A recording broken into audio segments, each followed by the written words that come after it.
Welcome, Greek U Nation, to episode number 619 of the Fraternity Foodie Podcast. I'm your host, Dr. Mike Ailon, CEO of Greek University. I'm a speaker and an author. Our sixth book just came out. It's called I'm So Beautiful, It's Ridiculous: Unleashing and Promoting Strength, Self-Worth, and Real Sisterhood. So go and pick up that book on Amazon or Barnes& Noble today. We call these episodes the Fraternity Foodie Podcast because there's nothing like great food to bring college students together. Fun fact, many college students have gone through all kinds of trauma in their childhood, which is another reason why I'm so passionate about hazing prevention. We just don't know what these students have been through before they arrived at college. And any kind of mental or physical abuse can ultimately send them into a tailspin that we just don't expect. And that's not what we want for our future leaders of our organizations. We're going to talk a little bit more today about trauma and trials on today's episode. Avonley Lightstone, she is the author of Strength of Scars, Letting Go, It's Just Temporary, and Going from Old to Gold. Her mission is to bring healing to a world that often feels broken. She believes trauma and trials, when faced with courage, can become powerful challenges that strengthen us and create a ripple of hope and resilience. Through her own story, she inspires others to say, I got this. We're doing this together. Avonlea holds a deep personal hope of reconnecting with her family in India, where her journey began, and offering her father forgiveness and peace. She currently resides in Utah with her husband Christian and their three daughters. Together, they enjoy the outdoors, baking, and of course, cheering on their girls in sports. Avonlea, welcome to the show. Thank you so much. I'm excited to be here. Hey, listen, we are very excited to have you on the show because your story is just so incredible. And I know that many of the college students listening are really going to be interested in what you have to say because your story begins with really what I would call unimaginable tragedy. You were actually trying to save your mom from a house fire at just 3 years old. Can you take us back to that moment and just share how that shaped you in terms of your understanding of what family and safety is? Yeah, absolutely. So, like you said, thank you for so much for the bio. I appreciate that. Yeah. Like you said, I was 3 years old when I was trying to save my mother from a house fire. She was cooking food, and let me just clarify. I had a huge family in India, Yeah. and at this moment, my siblings were out to school, and I was left alone. My baby sister was with my grandparents, and my mom was getting ready to make some food for me. And her sari, which is a very flammable material, caught on fire, and it just engulfed up in flames. And so I felt like I needed to do something, but I knew my dad was home, but he was passed out, drunk. And when I went over to shake him up, yelling for him, like, hey, wake up, like mom's on fire, needs help, he just wouldn't respond. And I just could hear my mom screaming in the other room. And I knew like she didn't have much time, so I couldn't go and grab my grandparents. They were close by, but like I don't know, like you don't hear your parents crying and hurt or always in pain. So Mm. I just knew like there wasn't enough time. And so I just felt like I needed to do something. And that's when I went and hugged my mom and wouldn't let go. And she was just trying to push me. Um, and then the flames caught on me and I started screaming. And that's when my dad woke up. And then I was rushed to the hospital. And Wow. that was my start of my life at Oh three my years goodness. old. I mean, at 3 years old, that is a major traumatic event at 3 years old. I mean, I can barely even remember what I was doing when I was three or really any memories that early. So the fact that you have that memory is just incredible. And of course, it's a traumatic one at Mhm. that. And ultimately, you were later adopted into a really large family that had 14 children where abuse was very common. So I'm Yeah. wondering, how did that environment affect your sense of identity and belonging. Yeah, so I actually wanted to answer one of your curious questions when you asked how I had such a memory about the details of what happened. Yeah. And I think this is really important to for the viewers to understand. Like when you go through like traumatic events in your life, um, especially like with me at 3 years old. When I was at the hospital, they had to scrub the debris off of my back. I Mhm. didn't have any sort of like painkillers. And then 3 days later, my mom passed away and my dad stopped showing up. It was at that moment in my life when I realized um, what rejection was, feeling completely alone. And that's when I really took everything in because I was alone. Mhm. And I wanted to remember my mom. I wanted to remember my siblings, my grandparents. And I took all my memories at that time. And I think that is what really helped me keep that and hone those memories. So I just wanted to help you Yeah. clarify how tragic events can at a young age can really help a child remember those things and details of what happened. Mhm. But with the question that you asked regarding like being adopted into a family of 14 and finding a sense of belonging, um, it was really unfortunate that I was adopted into an abusive home where my mom was physically, mentally, and emotionally abusive. And trying to juggle that with what a lot of children, and it was really hard. There wasn't a sense of belonging.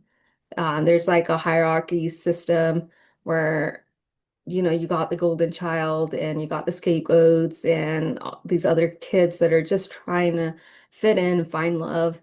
And it was just really hard to try to um, cope and feel like you have a sense of belonging and even identity. My identity was pretty much shut in the shadows at that moment. And I just suffered the abuse alone. And I just, and every single one of my siblings, we were just trying to gain our mom's love. And so a lot of the things that we would do is would push each other down and get them into trouble many times.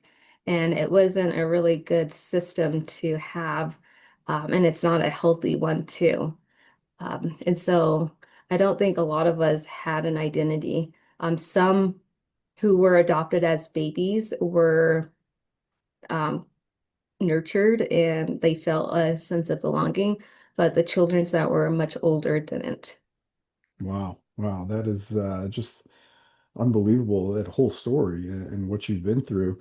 I think about some of my friends that I had in college that I know that had all kinds of trauma in their childhood. Many of them were abusing alcohol and drugs, and essentially they're just trying to mask some of the pain that they felt, and they never really dealt with it. They never dealt with the trauma. They never talked to anybody about it, and that was their way of coping with it. And you've also said that when we leave home, we assume our problems are left behind, but they stay with us. So I'm wondering, how did you come to that realization, and how do you help other people recognize when they're just masking their pain instead of actually healing it? Yeah, you're exactly right. There was a lot of people use substances as like alcohol and drugs to mask their pain and cope with it. When I was younger, some of my siblings did ask for help. We even asked a cop who happened to be like the bishop for help, Mm. and he just was like, no, there's nothing going on. He didn't even investigate in it. So knowing that we didn't have help and people would say stuff like, well, you're adopted. That's so you should be very grateful that you have a great family. Your mom is so great. Like, why are you talking this way? This is nonsense.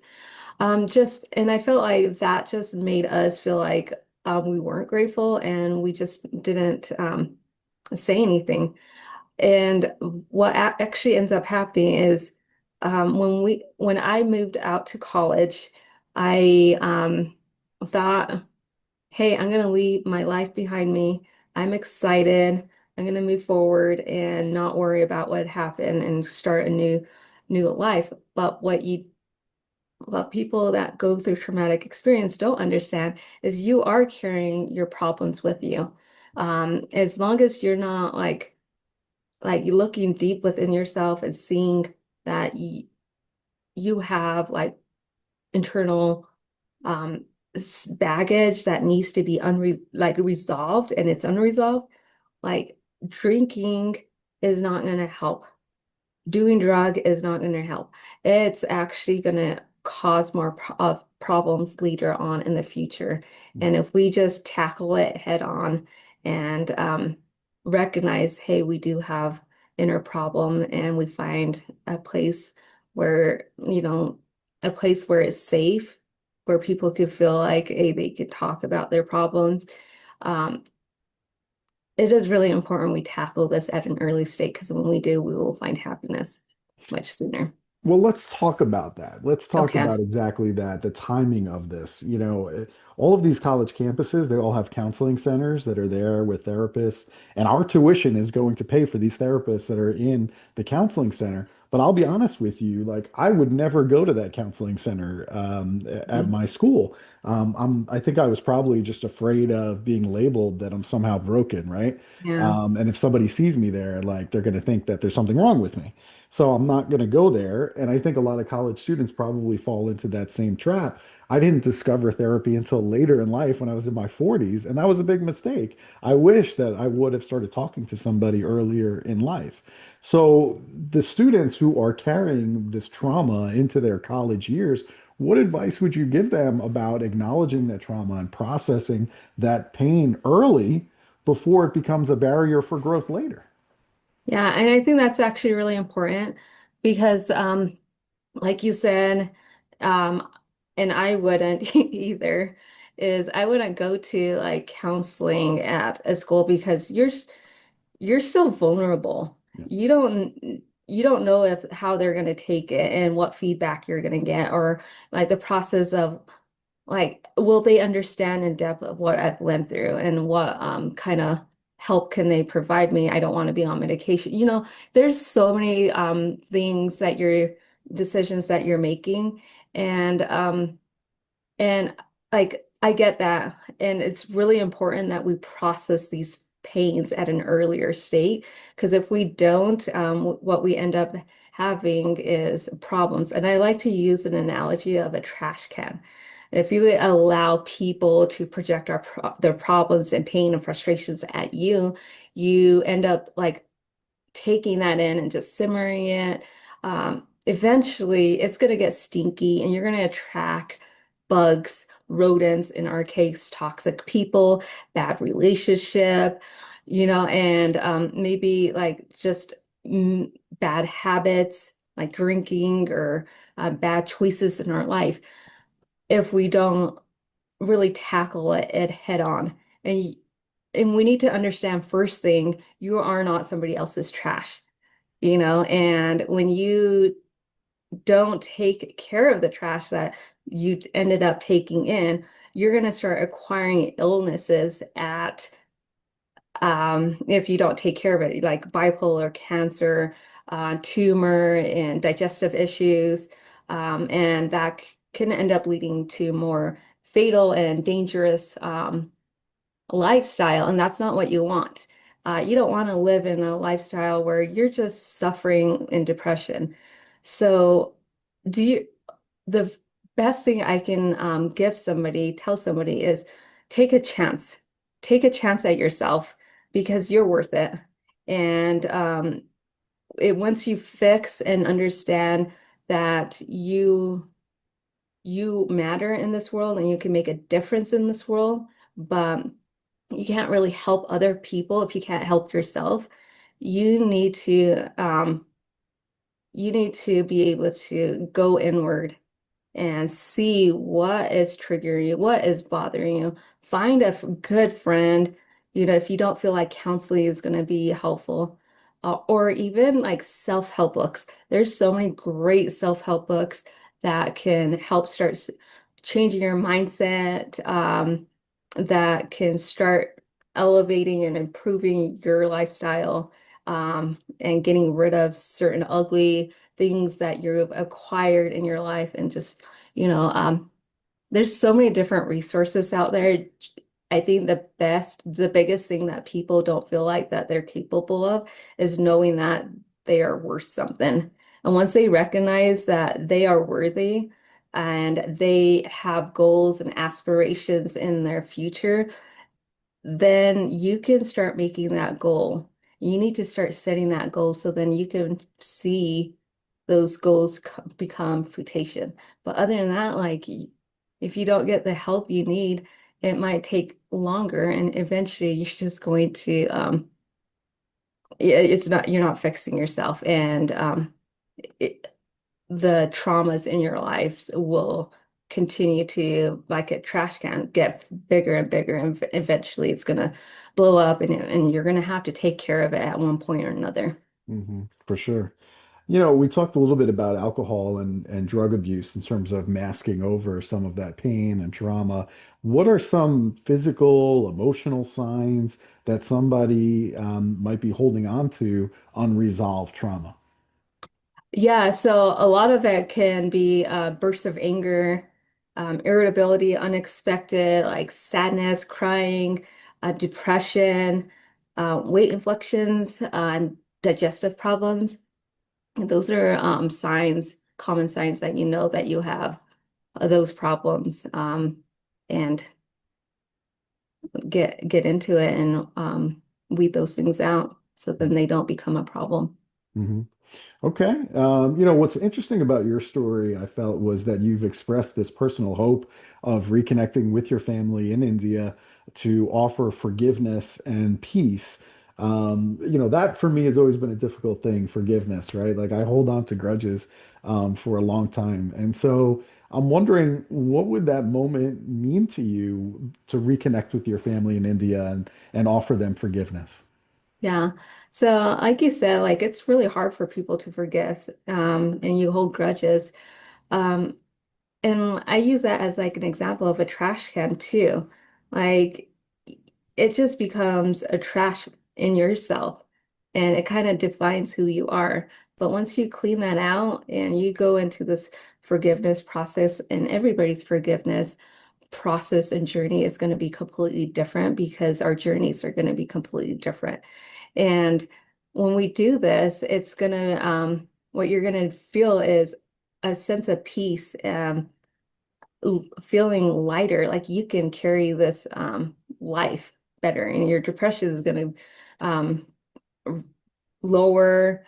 And so for me, I want to forgive my dad because I'm putting myself in his situation. Like I can understand why he put me up for adoption, but was it the right way? No, it isn't. And that comes to the conclusion that we all handle our problems in a different way. And some people just hold it in, other people run away from it.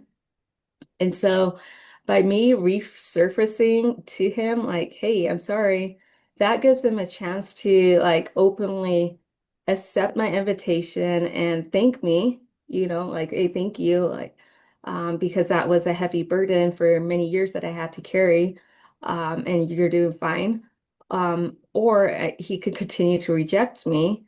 But for me, it's I did it for myself in hopes that it could help him and also for my children. It would be awesome for my children to reconnect with my family and the culture in India and where they come from.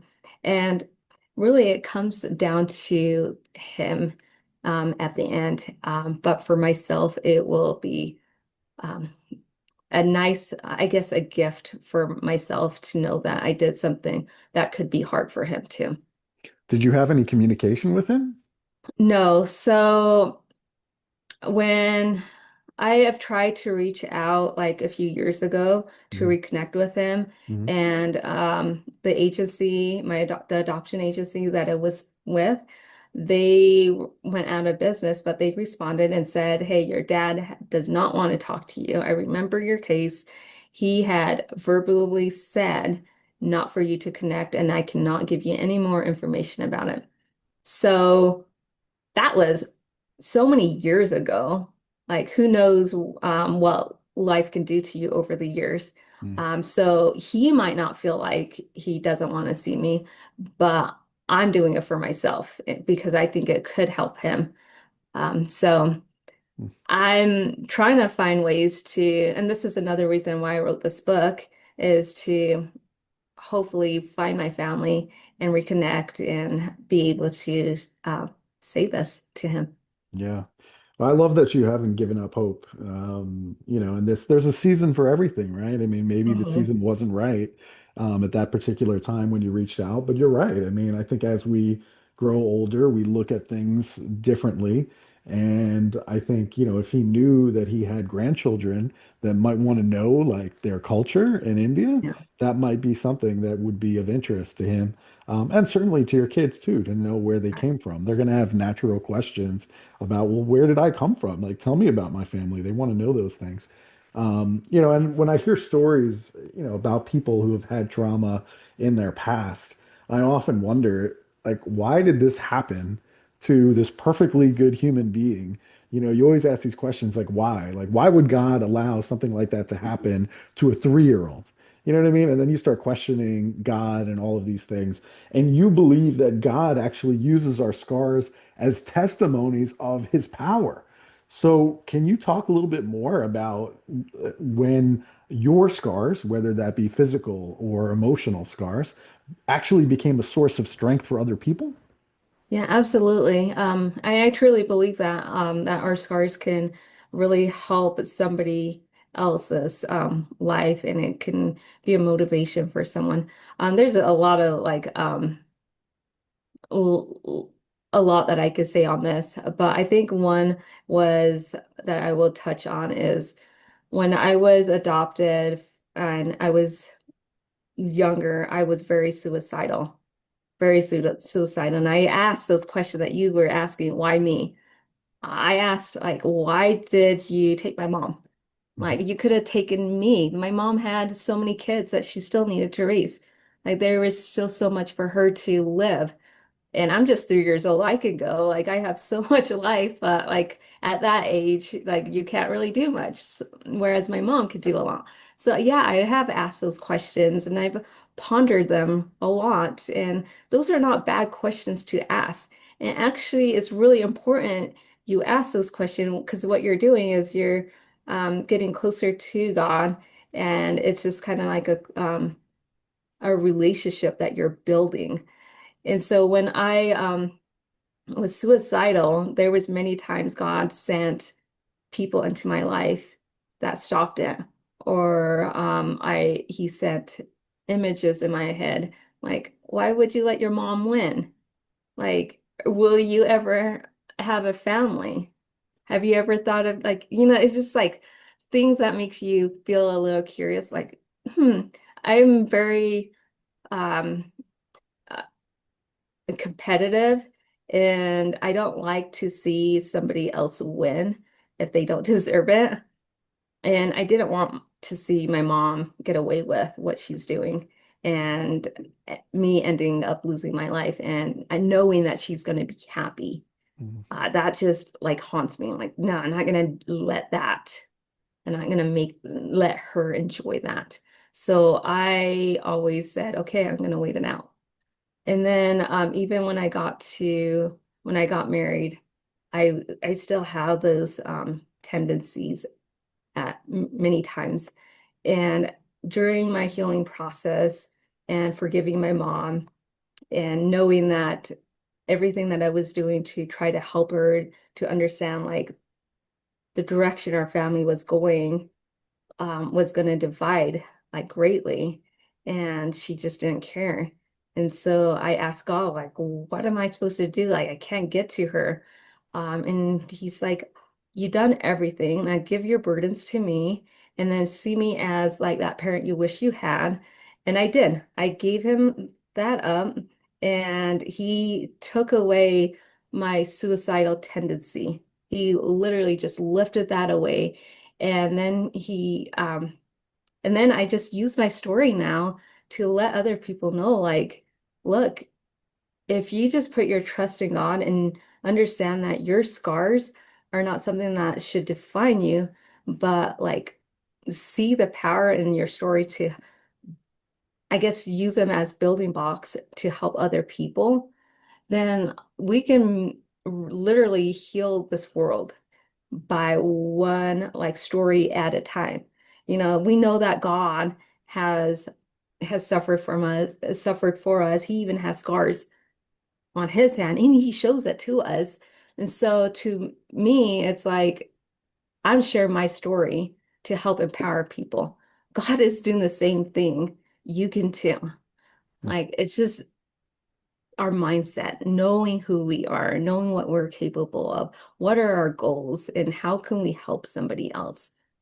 Yeah, well, your mindset is very inspirational considering everything that you've been through in your life. It's just an incredible outlook, and it's great to see you in this really healthy place today. That gives hope, I think, to other people. And I'm wondering, how can leaders on college campuses, how can they create a culture on a college campus, let's say, that prioritizes mental health and emotional safety? Yeah, that's a great question because that's something that I think colleges need a lot of because like we're all gaining that independence at that moment in our life.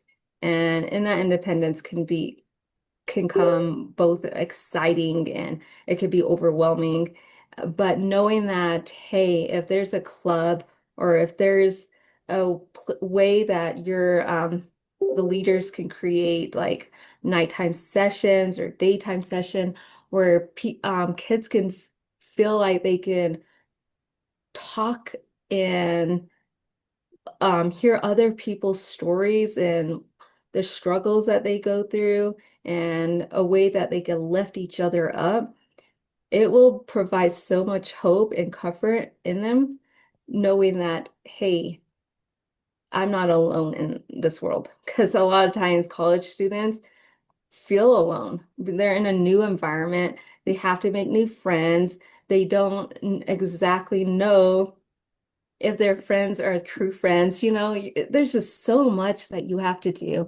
And taking on classes and going to work, you're doing all sorts of like new things in your life. So it could be overwhelming. And so having a place where you can feel like you can express or express your frustration and a place where it's a community where it's nurtured, you could, I think you can have a sense of motivating other people to move forward during a lot of challenging times. So you're not feeling a sense of isolation. And it can bring a sense of like growth for yourself and also your future. Because if you don't have a place where you feel like it's safe and you can talk about certain things, um, your problems in your life can become a problem in your workforce later in your future, and it will eventually come forward, and you might underperform and not do so well. So it's always good to tackle a lot of these problems down and go to places where they can help nurture um, your growth. Mhm. I'm really happy that you wrote the book. I think it's going to help a lot of people that have been through trauma in their lives. And so, what message do you hope readers of your book, it's called Strength of Scars, what do you hope that they will take with them into their own lives after they read the book? Oh, thank you so much. Yeah, I titled the book Strength of Scars because it's so fitting for everyone. Everyone has scars in their life, whether it's internal or external. We all are connected in that way. We're not perfect. We have our own problems, we have our own adversaries, we have our own temptations, we have our own journey. And it's the way we decide to make of it. And if we end up seeing the journey of our life as something more beautiful and the trials that we may be going through as something that we can change for the better, you're creating this beautiful, like painted canvas. And when every single person on this planet is doing their part, you're like, how colorful would this planet be? And how healing and motivating would it be? And you don't have to worry about like the shootings or the killings and just all these harmful things that the media focuses so heavily on. But if we could start with our own self and see that we matter and see the scars in our life as building blocks, we can be a tool and an instrument to our friends and other people.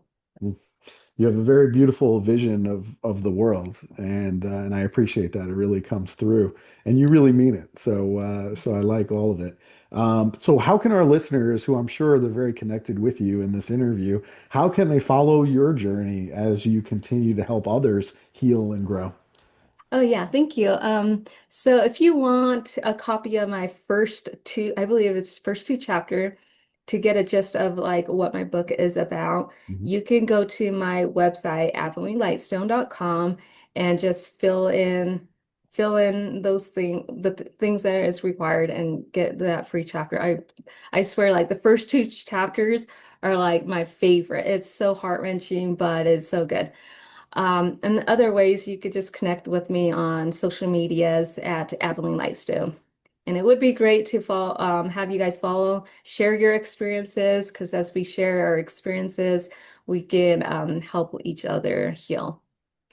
Avonlea Lightstone. I absolutely love everything about it. Go and check out the website. Go and check her out on social media. I'm going to spell the name so that way, in case you don't have it in writing, it's Avonley and then Lightstone, Lightstone. Go and check out the website. Go and check out the book. Of course, it's called Strength of Scars. Avonlea, thank you so much for being here today and sharing your story. We really appreciate it. Thank you so much. I appreciate your time, and I really hope your viewers can be inspired to make changes within themselves because, like I was mentioning all throughout the podcast, that they are worth it. I think they will after hearing your story. I do believe that you've reached a lot of people today. So thank you for sharing. And to our listeners, if you enjoyed this conversation with Avonlea, I want you to like it and I want you to share it with other college students that need to hear her words and also go check out, of course, those first two chapters of her book as well. Just go to the website, Avonlea Lightstone. And thanks so much for being here. We will see you on the next episode of the Fraternity Foodie Podcast. Thanks for joining us. We'll see you next time.